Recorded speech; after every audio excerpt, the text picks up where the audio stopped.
February 17th, evening reading, Leviticus 21-22. Rules for priests, Leviticus 21. The Lord said to Moses, "Speak to the priests, the sons of Aaron, and say to them, the priest must not make himself ceremonially unclean for any of his people who die, except for a close relative, such as his mother or father, his son or daughter, his brother, or an unmarried sister who is dependent on him, since she has no husband, for he may make himself unclean.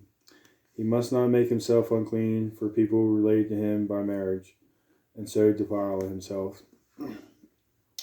Priests must not shave their heads or shave off the edges of their beards or cut their bodies.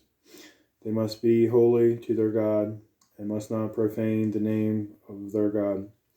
Because they present the food offerings to the Lord, the food of their God, they are to be holy.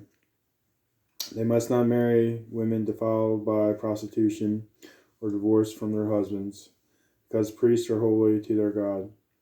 Regard them as holy, because they offer up the food of your God. Consider them holy, because I, the Lord, am holy, I who make you holy. If a priest's daughter defiles herself by becoming a prostitute, she disgraces her father. She must be burned in the fire. The high priest, the one among his brothers who has had anointing oil poured on his head and who has been ordained to wear the priestly garments, must not let his hair become unkempt or tear his clothes. He must not enter a place where there is a dead body. He must not make himself unclean, even for his father or mother, nor leave the sanctuary of his God or desecrate it, because he has been dedicated by the anointing oil of his God. I am the Lord. The woman he marries must be a virgin. He must not marry a widow, a divorced woman, or a woman defiled by prostitution, but only a virgin from his own people, so that he will not defile his offspring among his people. I am the Lord who makes him holy.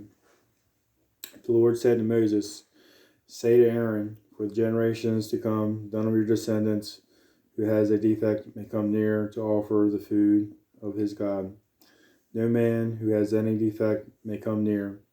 No man who is blind or lame, disfigured or disformed. No man with a crippled foot or hand, or who is a hunchback, or a dwarf, or who has any eye defect, or who has festering or running sores, or damaged testicles. No descendant of Aaron the priest who has any defect is to come near to present the food offerings to the Lord. He has a defect, he must not come near to offer the food of his God. He may eat the most holy food of his God as well as the holy food, yet because of his defect, he must not go near the curtain or approach the altar, and so desecrate my sanctuary. I am the Lord who makes them holy."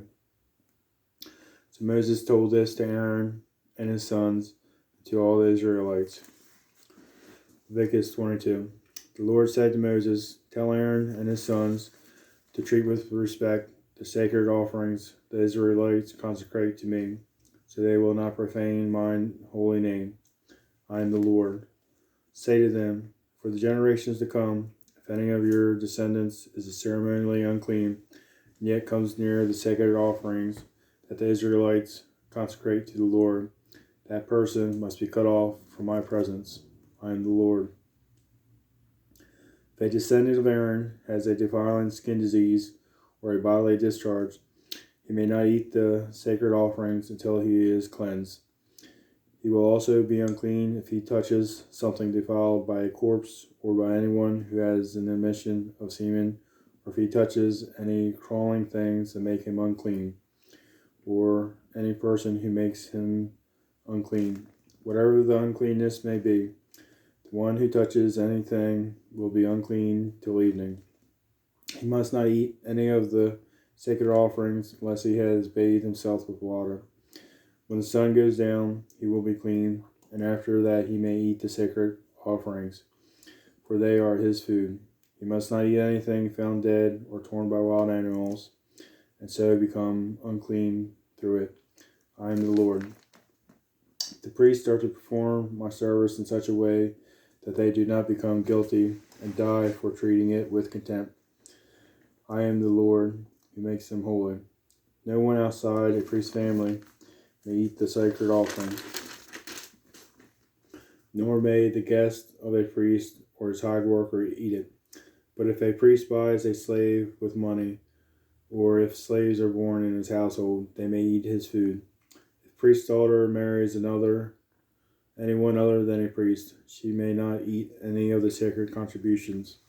But if a priest's daughter becomes a widow or is divorced, yet has no children, and she returns to live in her father's household as in her youth, she may eat her father's food. No unauthorized person, however, may eat it. Anyone who eats a sacred offering by mistake must make restitution to the priest for the offering and add a fifth of its value to it.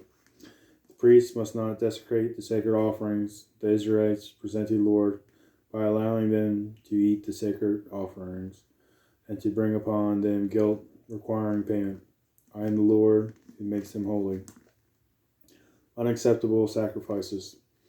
The Lord said to Moses, "Speak to Aaron and his sons and to all the Israelites and say to them, if any of you, whether an Israelite or a foreigner residing in Israel, presents a gift for a burnt offering to the Lord, either to fulfill a vow or as a free will offering, you must present a male without defect from the cattle, sheep, or goats in order that it may be accepted on your behalf.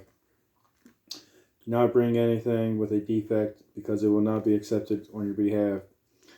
When anyone brings from the herd or flock a fellowship offering to the Lord to fulfill a special vow or as a free will offering, it must be without defect or blemish to be acceptable.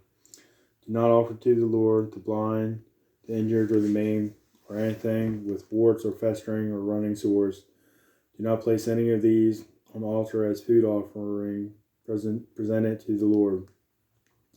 You may, however, present as a freewill offering an ox or a sheep that is deformed or stunted, but it will not be accepted in fulfillment of a vow. You must not offer to the Lord an animal whose testicles are bruised, crushed, torn, or cut. You must not do this in your own land, and you must not accept such animals from the hand of a foreigner and offer them as food of your God. They will not be accepted on your behalf, because they are deformed and have defects. The Lord said to Moses, when a calf or lamb or a goat is born, it is to remain with its mother for 7 days. From the 8th day on, it will be acceptable as a food offering presented to the Lord. Do not slaughter a cow or a sheep and its young on the same day. When you sacrifice a thank offering to the Lord, sacrifice it in such a way that it will be accepted on your behalf. It must be eaten that same day. Leave none of it till morning. I am the Lord. Keep my commands and follow them. I am the Lord. Do not profane my holy name, for I must be acknowledged as holy by the Israelites. I am the Lord who made you holy and who brought you out of Egypt to be your God. I am the Lord. That concludes our reading.